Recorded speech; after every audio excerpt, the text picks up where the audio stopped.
Sekarang apa yang terjadi pada saat zaman itu dan kenapa butuh otoritas? Ini penting sekali teman-teman. Kenapa ada yang terjadi pada zaman itu dan kita sandingkan zaman sekarang dan apa yang terjadi. Bantu dulu 2 Timotius 3 ayat 1. Selanjutnya situasi yang terjadi pada zaman itu. Dan Paulus menatap keras sekali Paulus itu. Dia bilang untuk menghindari semua yang pengajar-pengajar sesat itu dan semua orang yang mengajarkan sesuatu yang menurut mereka, maka kita harus tetapkan apa? Yang pertama, kita harus tahu situasi apa sih pada saat itu.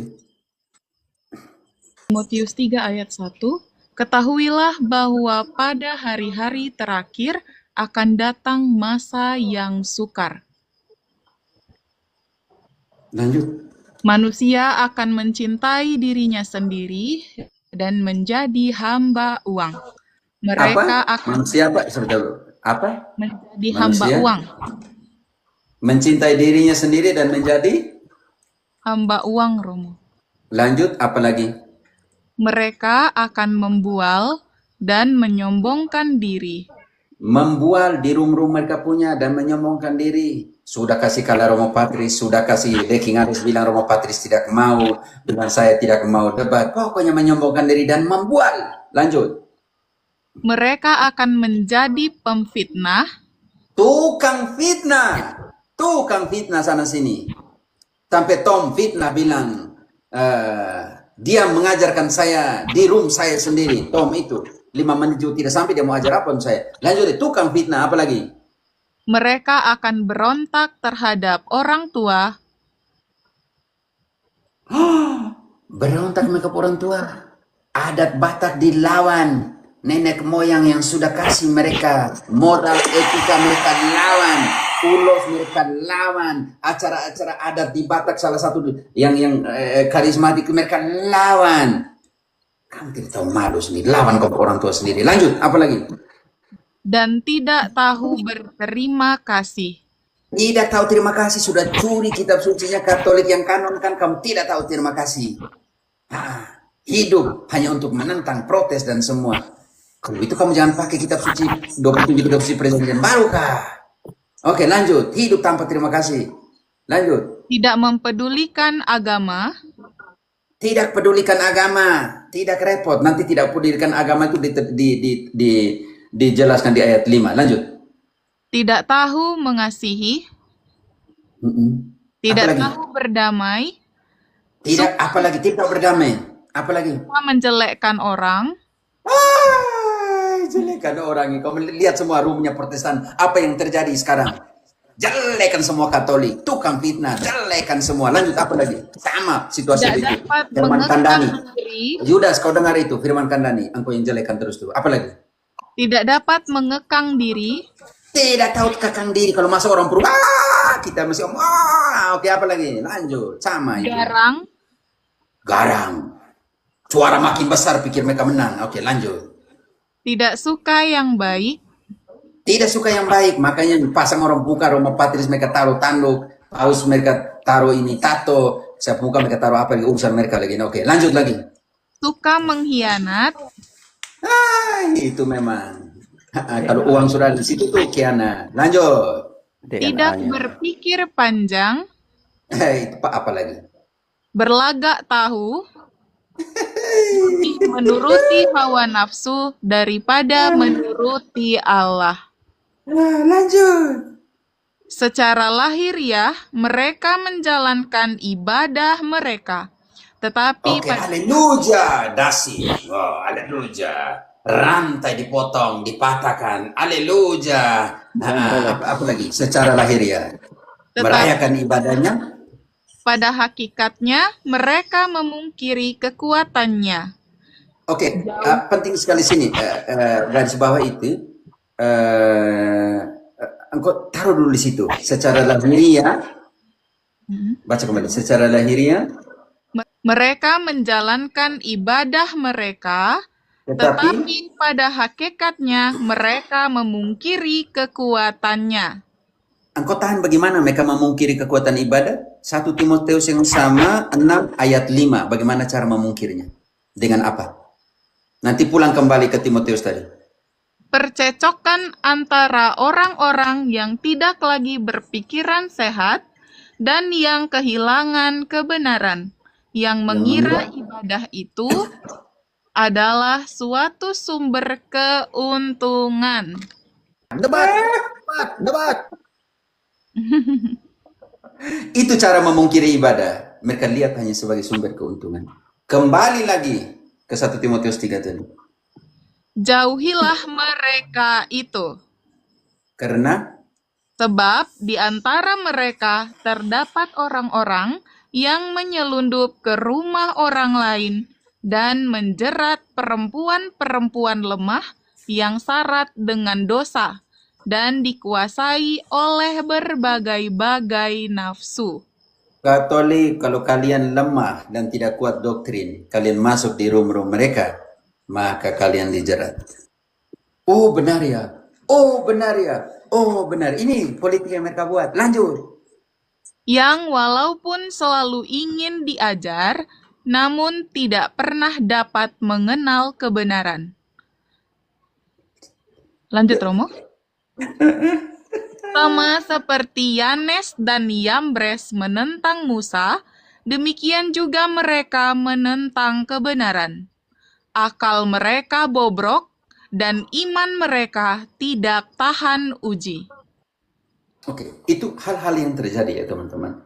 Sekarang kembali ke 1 Timotius 6 ayat 2 kita baca kembali. Nanti bagaimana menghindari itu semua? Butuh otoritas. Ini loh ajaran seperti itu, mentalitas sementara hidup seperti itu. Sekarang kita lihat ada orang-orang yang mengajarkan apa? Oke. Jika Tuhan mereka seorang percaya, janganlah 1 Timotius 6, Nona. 1 Timotius 6 ayat dari kedua. Ini 2A, 2B gitu, Romo. Iya.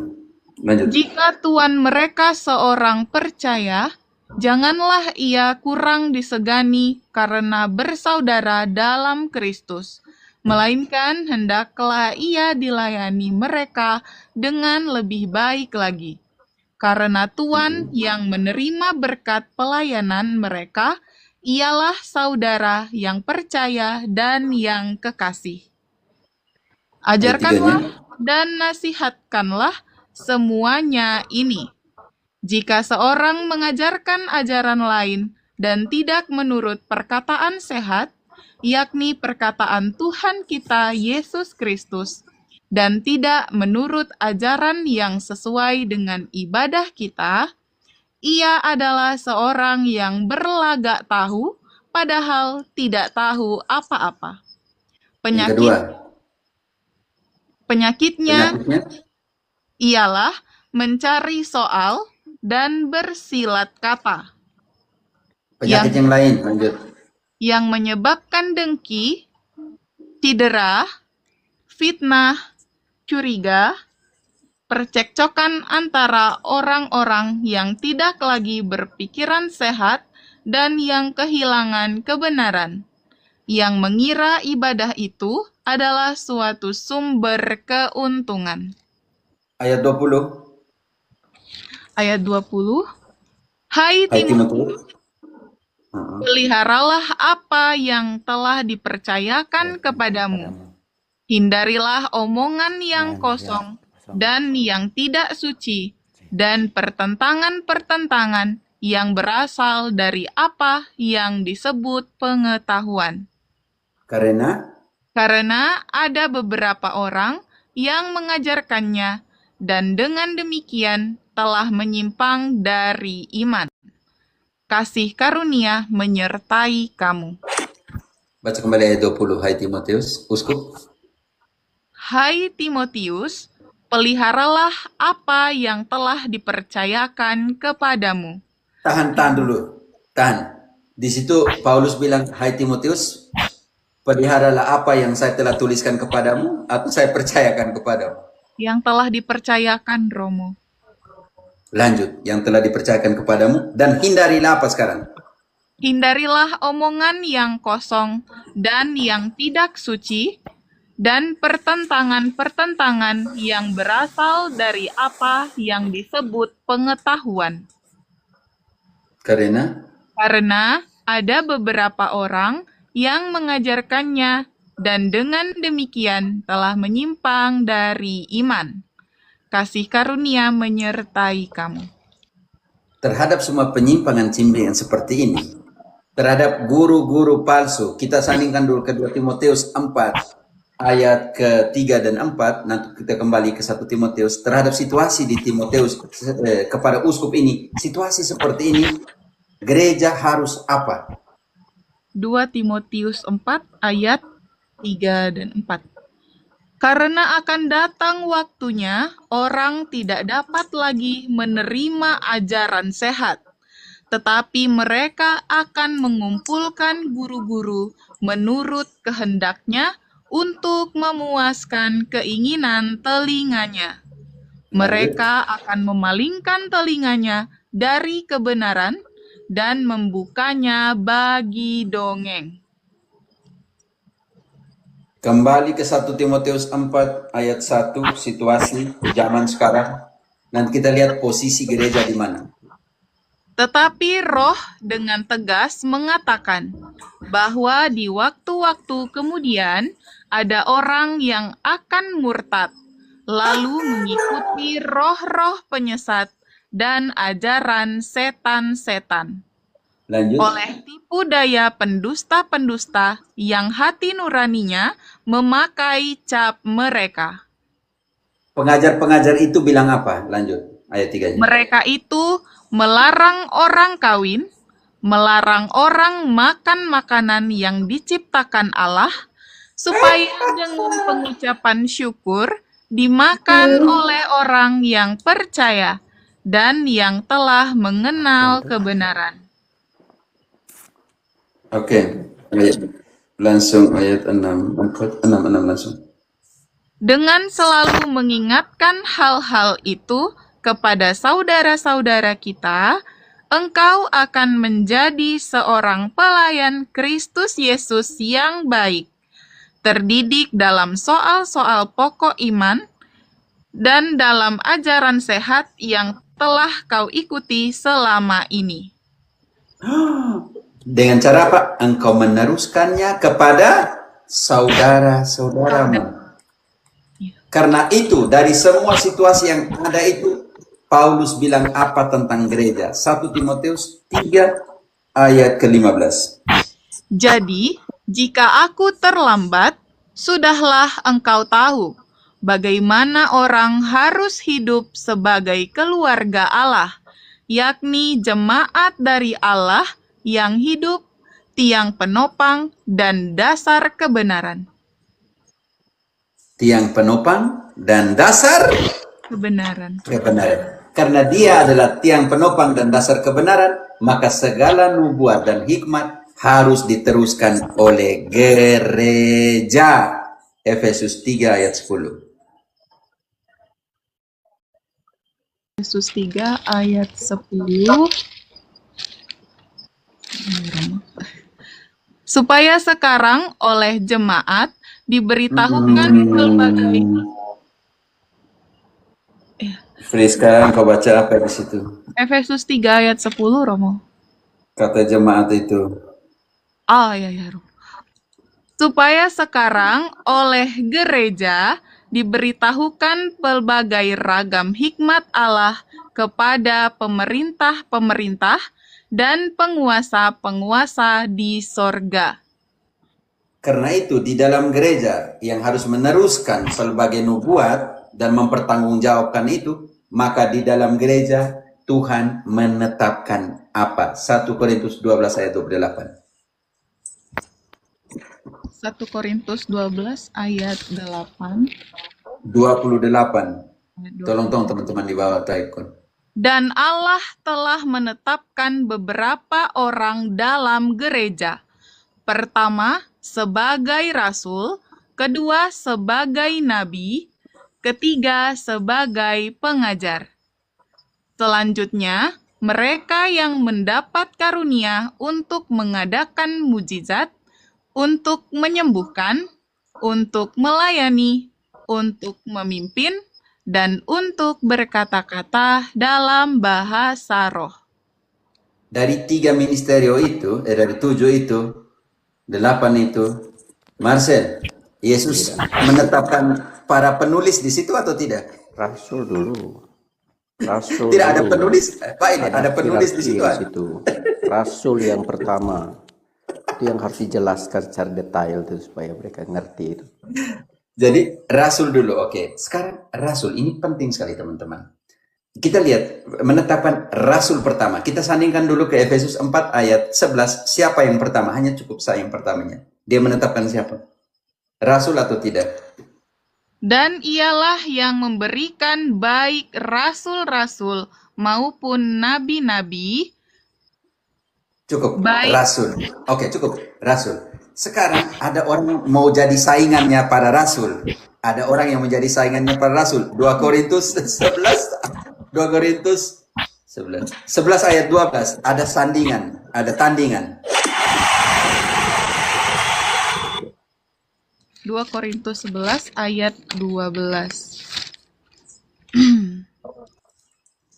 Tetapi apa yang kulakukan akan tetap kulakukan untuk mencegah mereka yang mencari kesempatan guna menyatakan bahwa mereka sama dengan kami dalam hal yang dapat dimegahkan. Siapakah mereka? Lanjut ayatnya. Sebab orang-orang itu adalah rasul-rasul palsu, pekerja-pekerja curang yang menyamar sebagai rasul-rasul Kristus. Sebab Hal itu tidak usah mengherankan, sebab iblis pun menyamar sebagai malaikat terang. Oke, yang pertama, kenapa rasul-rasul supaya sampai di kitab suci itu tadi. Tadi Yohanes bilang yang kami raba, yang kami lihat, itulah yang kami tuliskan. Kenapa? Karena segala perintahnya diberikan kepada para rasul. Kisah 1 ayat 2. Kisah 1 ayat 2. Sampai pada hari ia terangkat. Sebelum itu, ia telah memberi perintahnya oleh Roh Kudus kepada rasul-rasul yang dipilihnya. Yang dipilihnya itu diserahkan semua perintahnya. Dipilihnya untuk menyertai dia dan mewartakan. Markus 3 ayat 14. Tujuan dari pemilihan para rasul untuk apa? Menulis atau apa? Ia menetapkan 12 orang untuk menyertai dia dan untuk diutusnya memberitakan Injil. Oke, pemberitaan Injil ini penting sekali teman-teman.